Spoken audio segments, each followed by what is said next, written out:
What's up, Panther fans? It's Debate My Take Week 5, where two guys with great hair, great takes come on the internet and yell and scream about things that they may or may not believe. It's my job to convince the jury today, and I'm going to win. This guy sitting below me is guilty of being a Panthers fan. Welcome to Debate My Take, Cody Lashney. Tony Dunn, you're right. I am guilty of being right all the damn time, Tony Dunn, and I'm not sorry about it. We're gonna go over some topics tonight, and basically, I'm gonna tell you what there really is to know about football, and it'll be on display for everyone, and I'm sure we'll have a good time. I truly feel like I'm 1-0 in this competition, folks. We need your help in helping us figure that out. Get in the comments section below and let us know who's winning these debates, Tony or Cody. Or are you winning the debates? We appreciate all your input and discussion. Go ahead and smash the thumbs up button. Subscribe to the C3 Panthers podcast. Hit us up on Twitter at @cat_chronicles using the hashtag C3 debates and get your topics in for next week's show. But until next week, I got to go take care of this guy right here. Should CMC play against Philly, Cody Lashney? Tell me. Tony, I really don't think that you should. When are the Carolina Panthers going to learn the lessons of yesteryear? We saw last year what happened after Christian got hurt. We ended up bringing him back too early, and it got hurt all over again, Tony. We cannot have this kind of thing happen again, especially considering that the Panthers are making trades left and right, adding on to their defense. We have a 3-1 start. This is one of the best Panthers rosters of the past 5 years, Tony Dunn. We need our best players to be available come December and January, not for a meaningless football game against Philadelphia early in the season. I don't even think that the Panthers need Christian McCaffrey to beat Philadelphia. I think Chuba Hubbard played his best game against the Dallas Cowboys. Tony, I love Christian McCaffrey. I want this man to be available when we need him the most, and that is not right now against the Philadelphia Eagles, man. I would love to debate the other side of the coin with you, but I'm going to agree on this one. Oh. It looks like we are just going to have to say this is Christian McCaffrey, go take a seat until we get to Minnesota. The Minnesota Vikings are a team I'm eyeballing as a real challenge and a kind of need to win game going forward. Right now, I think Philadelphia is if we went and rushed Christian McCaffrey back, I feel like it's a panic button on the season saying we need to win now. There is nothing that we can do. The season is lost if we don't get back on track right away. And I don't think, A, that's the case. And B, I don't think, like you, I agree with you. We don't need Christian McCaffrey necessarily to beat the Philadelphia Eagles.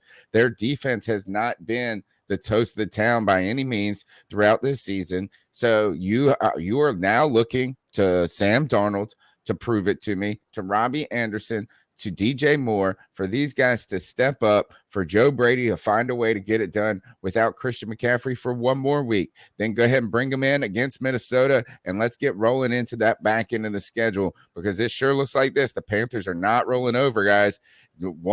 An injury or two is not going to keep this team from making moves and trying to go win. So I say, get this week out of the way. You can do it without Christian. Give him an additional week of rest. Let him come back against Minnesota. We're going to need him because there's going to be another really good back on that field that day for the other team. So we got to be ready to trade blows with the Minnesota Vikings. Let's go, Christian McCaffrey, in 2 weeks. See, I'm such a good debater. In my first opening argument, Tony Dunn was like, I can't say nothing to that, Cody. You're right again. I believe it. I'm not going to argue. And in some cases, I can argue a point that I don't believe in. But this one, I'm going to argue the one that I do believe in. Let's move up next. Now that Jaycee Horn, our first round draft pick this season, was lost really for the season to injury, despite people continuing to say there's a chance he could come back. The Carolina Panthers have made moves to acquire both CJ Henderson and now Stefan Gilmore. And looking back at this 2021 draft and looking at the success that Rashawn Slater's had in LA, if you could redo it at this point, Horn or Slater, you're on the clock. You know what, Tony Dunn? I'm going to defer. I'm going to Okay. let you take this one first. Who are you taking? I have to say that because I'm going to be a prisoner of this moment in this moment right now, I'm going to say Rashawn Slater. Right. And that is, I think Horn lived up, or at least looked the part to be every bit as good as advertised. And I can't wait for him to be healthy again and on this field. And we saw a new attitude in Carolina regarding the importance of the secondary has emerged right at this moment. Right. Is that in this, we have not had this type of emphasis in the secondary. Yes, defensive front, the defense, linebackers, yes, but in the secondary, this is a new feeling. Jaycee Horn looked like a elite NFL talent, but losing him for an entire season, number one, does hurt, right? It's a poor footing, should we say? For sure. Number two, we've added Anderson and Gilmore. So again, that's kind of cool because we are not giving up on the secondary entirely like we would have done in the past. But after watching that Dallas Cowboys game, man, and seeing just how atrocious this Carolina Panthers offensive line is, and then you see the success that Slater's had over there, instantly was stepping in for the Chargers and not allowing a sack or anything on it. And then they were even talking junk about Penei Sewell in camp, and he's even been good for the Lions. All of this, I'm just saying, man, it would be nice to have a part on this offensive line that wasn't cruddy. So, prisoner of the moment, still a fan of Jaycee Horn. Can't wait to see him be a great NFL player. But right now, at this moment, Slater could really benefit this Carolina Panthers team. Tony, I hear you. That was very well said. But you know what? I'm a prisoner of the present, of the right now. And you know what? Jaycee Horn might not be able and ready to go. But you know what? I've seen what this man was able to do through those opening 2 weeks of the season.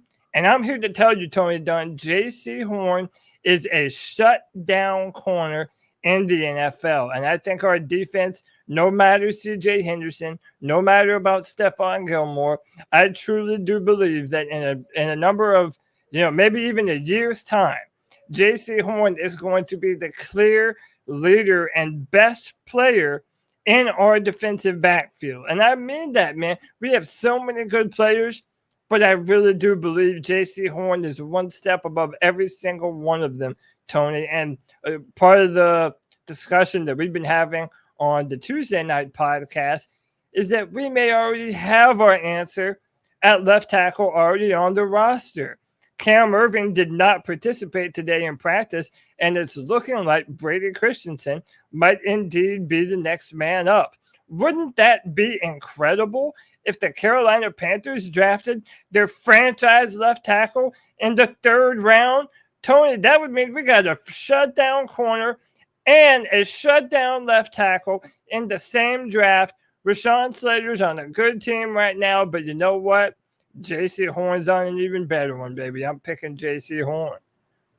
You're listening to C3 Debates, two guys with great hair, great takes, battle it out. Right now, we're 2 takes down, 2 debates in, and we're starting to split. We found the fork in the road, right? Beep, beep, hoot the horn, right? The fork. Yeah, the horn in the road. Jaycee Horn in the road. Hashtag C3 Debates.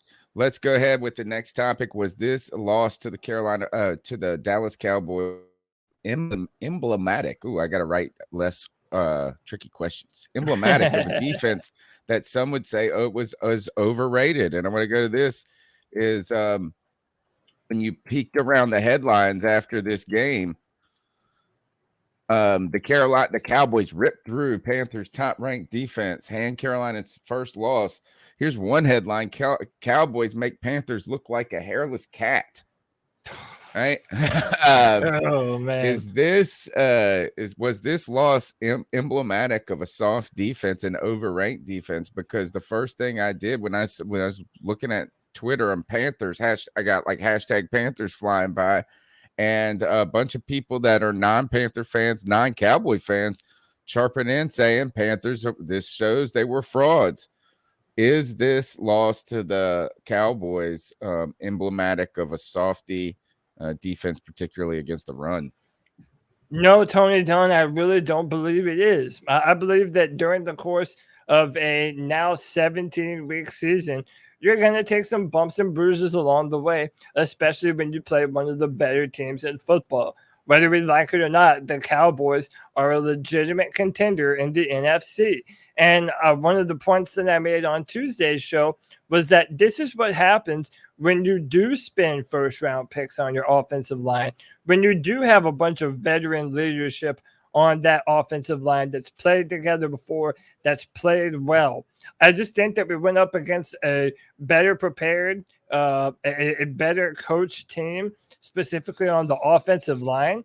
And I think basically it's gut check time for our defense. We saw what they were able to do to the Saints, to the Jets, and to the Texans. And they were fast and aggressive. I think that the Carolina Panthers are going to be able to get right back on track and be aggressive, especially now that we've added to this backfield with CJ Henderson and Stefan Gilmore. I think we'll be A-OK. I think our boys are going to come out and play with the chip on their shoulders, and they're going to show everyone that they are not overrated or underrated.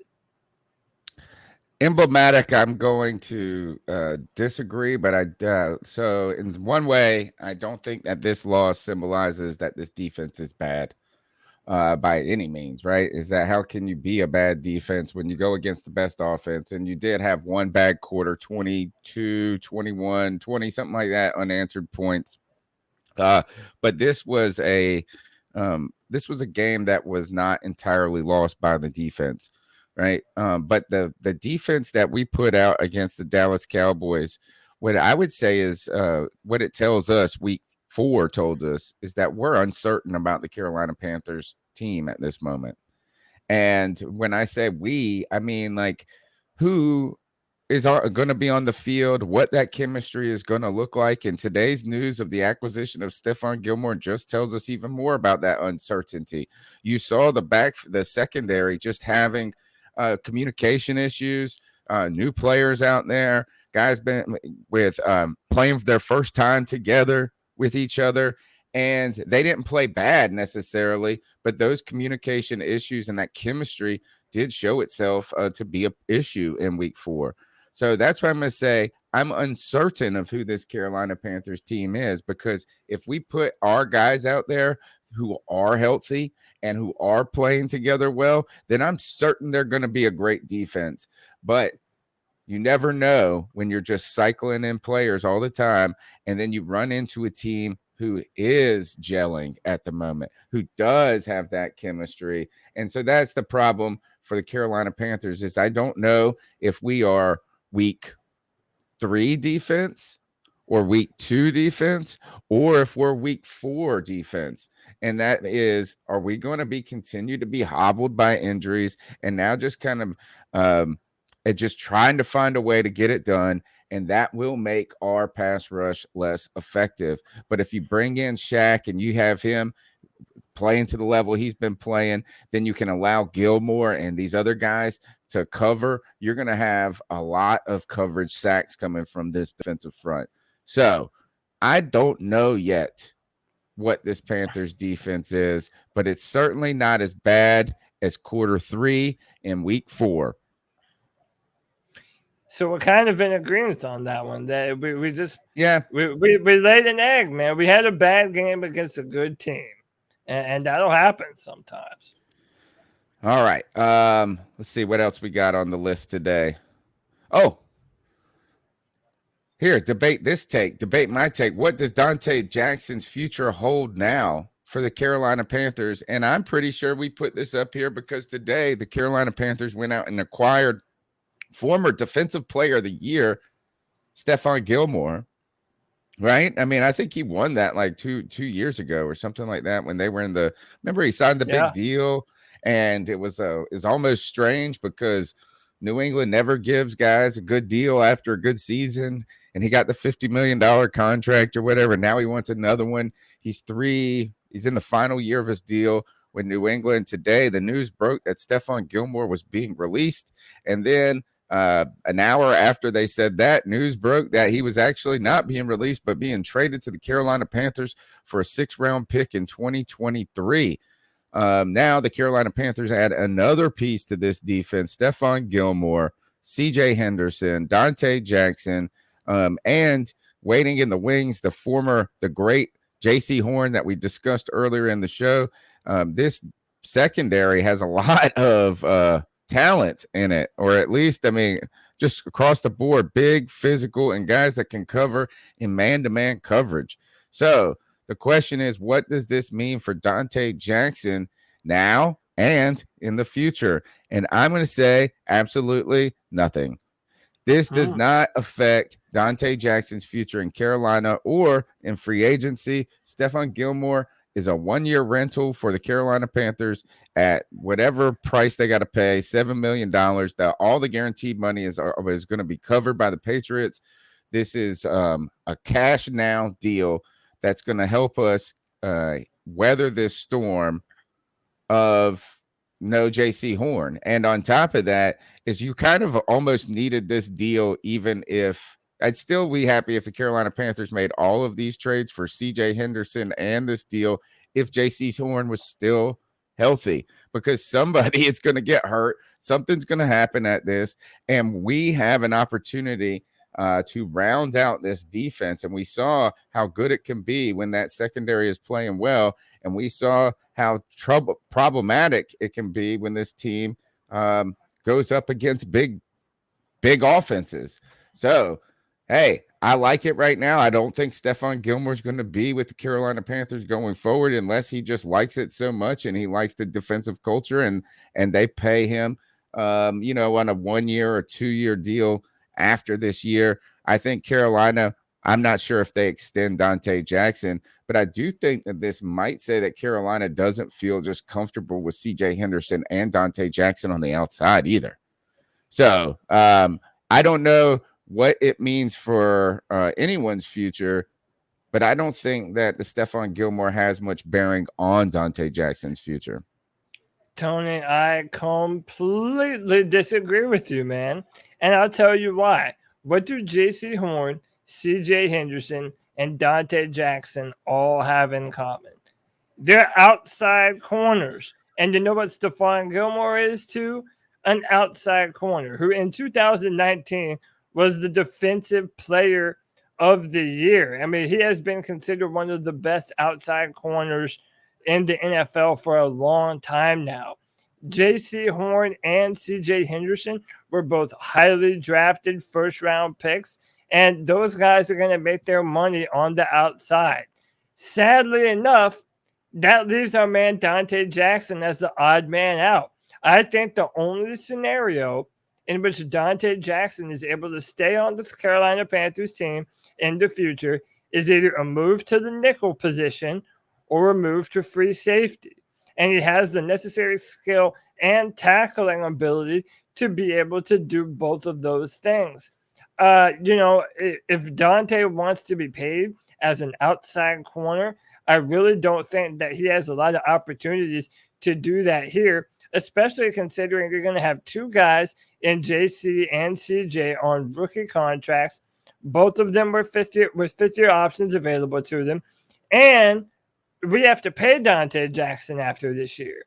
Now, Scott Fitterer said that they've, already put it in their books to make room for Dante Jackson.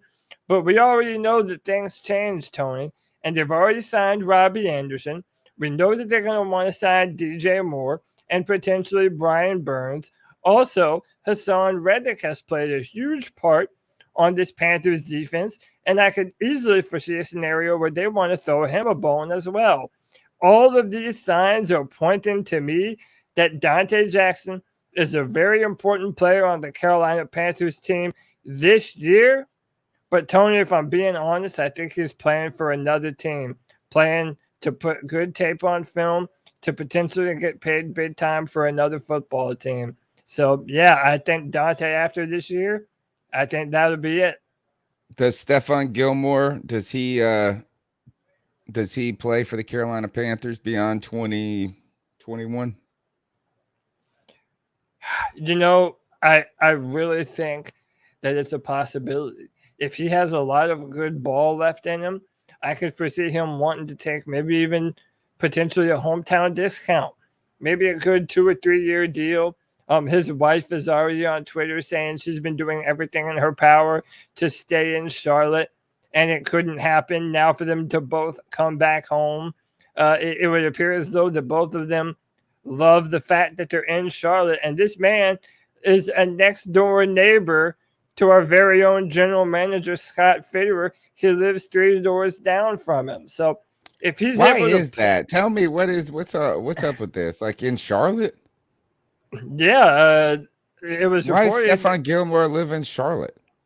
Well, so he played at South Carolina. Oh, that's right. Yeah, so he's already from this neck of the woods.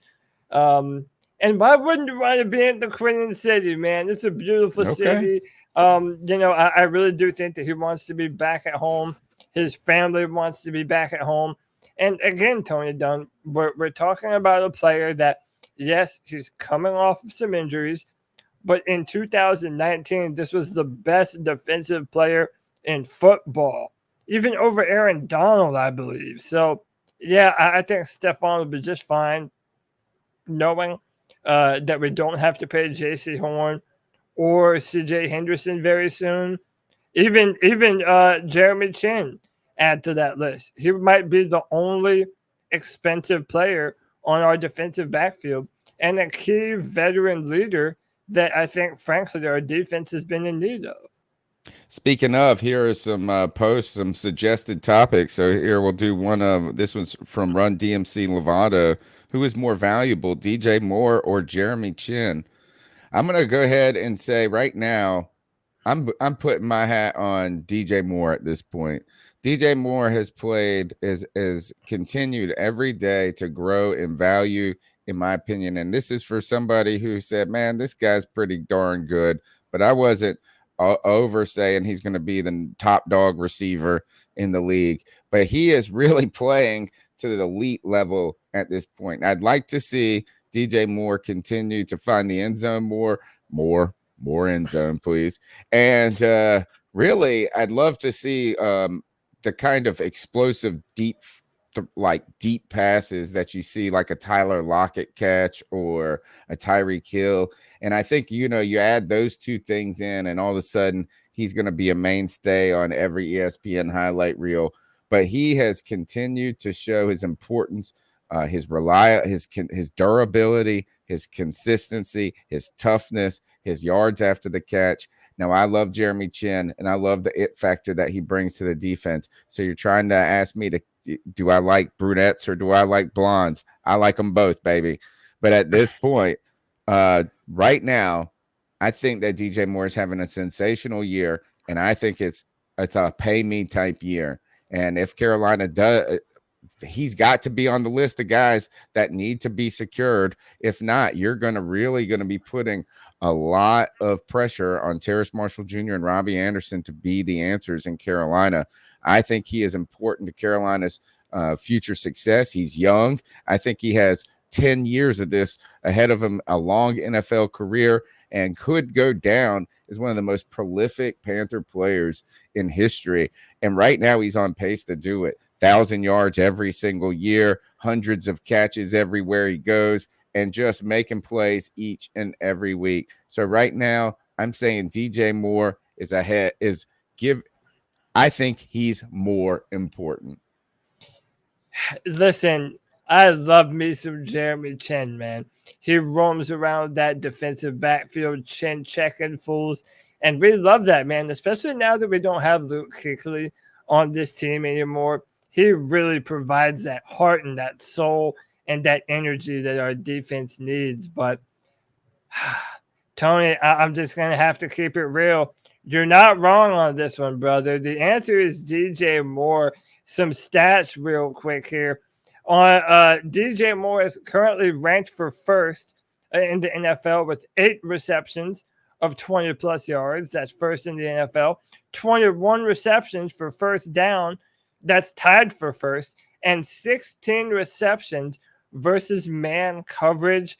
That is also first in the NFL, Tony Dunn. Simply put, DJ Moore is putting up elite number one wide receiver kind of numbers.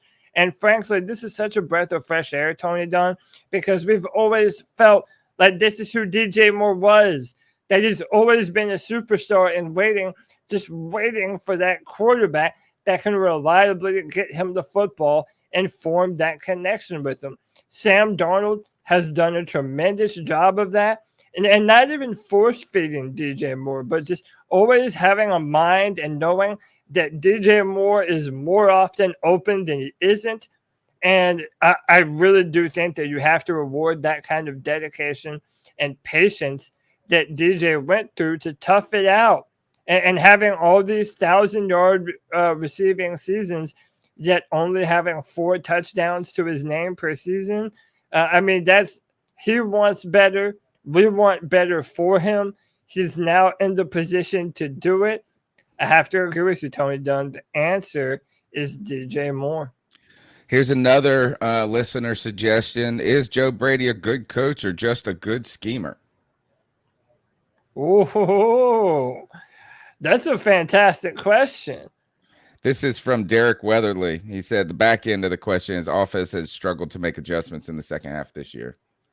And really his entire career. So I'll let you start. You're the Joe Brady fan. Joe Brady, is he a good coach or just a great schemer? Right now, I'm going to say he's a great schemer. I mean, look at Josh McDaniels up there for the Patriots. Everybody talks about what kind of a great X's and O's play caller he is. And to his credit, he does have a few Super Bowl rings to show for it.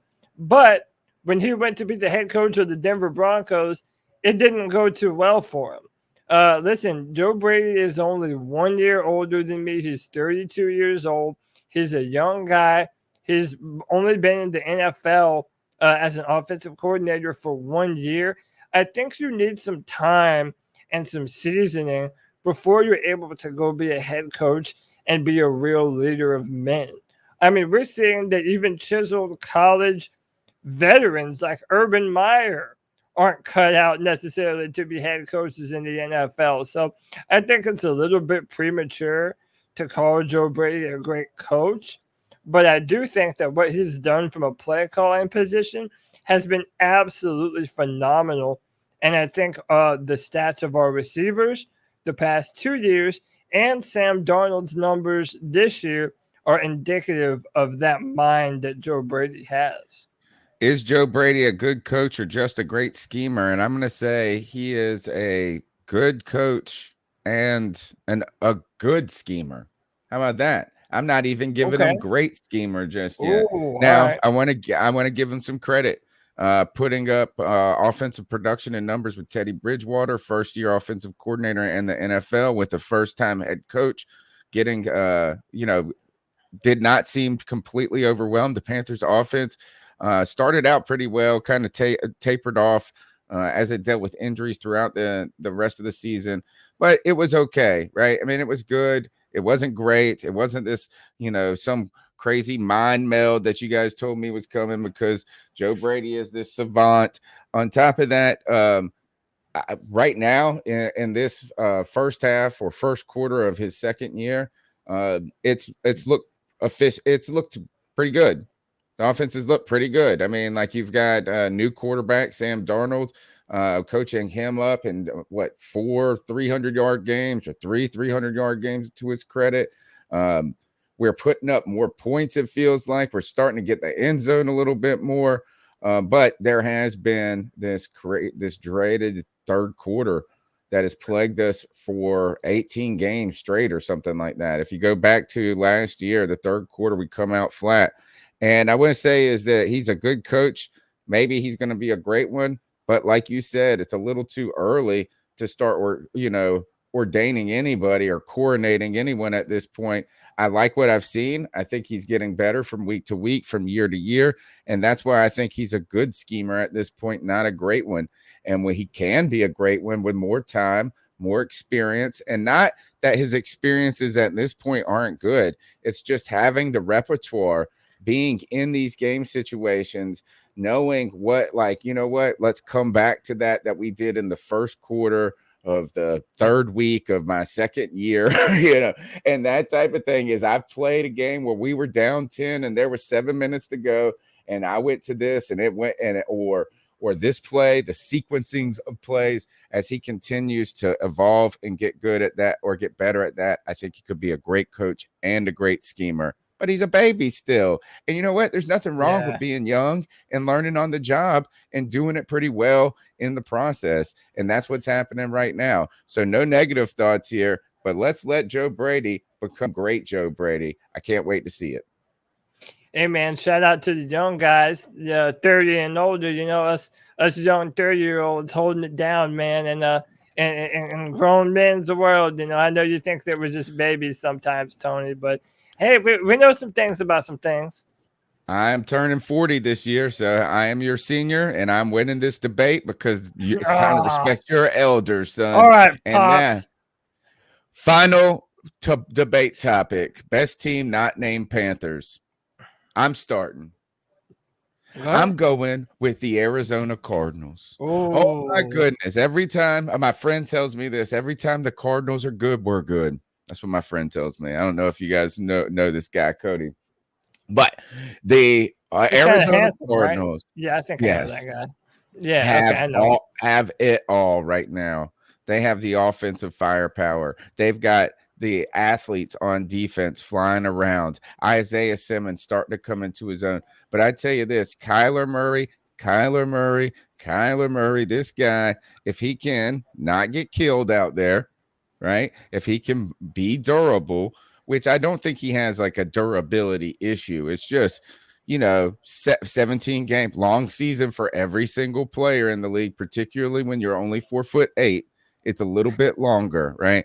Is that 100 yards that it takes to get to the other side of the field feels a little bit longer to Kyler Murray than it does to a guy who's 6'7".